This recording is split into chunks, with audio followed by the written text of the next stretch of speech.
ஆணையத்தில் தாவேகா சார்பாக மனு ஒன்றை கொடுத்துள்ளனர். அந்த மனுல என்ன சொல்றாங்க அப்படின்னா, நீங்க தான் இந்த வழக்கை விசாரிக்கணும் அப்படின்னு சொல்லி கேட்டிருக்காங்க தேசிய மனித உரிமை ஆணையத்தை. செய்தியாளர் மணிகண்டன் இணைகிறார். மணிகண்டன், தாவேகாவின் கோரிக்கை என்ன? எதன் காரணமாக தேசிய மனித உரிமை ஆணையம்தான் விசாரிக்க வேண்டும் என்ற கோரிக்கை வைத்திருக்கிறார்? விஜய் அரசியல் சுற்றுப்பயணத்துடைய 3வது கட்டமாக நேற்றைய தினம் கரூர்ல உரையாற்றி கொண்டிருக்கும் போது ஸ்டாம்பிட் எனப்படக்கூடிய கூட்ட நெரிசல்ல சிக்கி 40 பேர் உயிரிழந்திருக்கின்றனர்.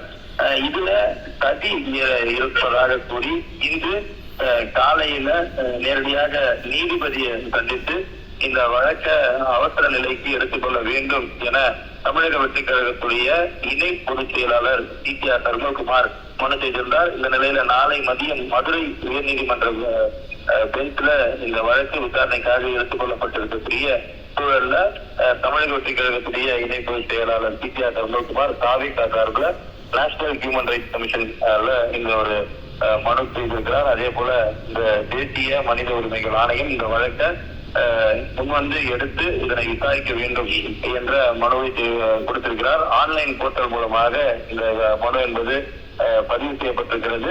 அந்த மனுவை நேஷனல் ஹியூமன் ரைட்ஸ் கமிஷன் எனப்படக்கூடிய தேசிய மனித உரிமைகள் ஆணையம் ஏற்றுக்கொண்டிருப்பதற்கான அந்த அப்ளிகேஷன் மெசேஜும் அவர்களுக்கு குறிக்கப்பட்டிருக்கிறது. இந்த நிலையில தற்போதைய தமிழ்நாடு அரசு சார்பில் ஒரு நபர் கமிஷன் எப்படி விசாரணையை துவங்கி இருக்கிறதோ அதே போல தேசிய உரிமைகள் ஆணையம் விரைவில் அவர்களுடைய விசாரணையை துவங்கி இருக்கிறது. நாளைய தினம் உயர்நீதிமன்றத்துடைய மதுரை பிரிவுல இந்த விசாரணை வழக்கு விசாரணைக்கு எடுத்துக் கொள்ளப்பட இருக்கிறது. அதனைத் தொடர்ந்து தேசிய உரிமைகள் ஆணையம் சார்பிலான விசாரணை துவங்கும் என எதிர்பார்க்கப்படுகிறது.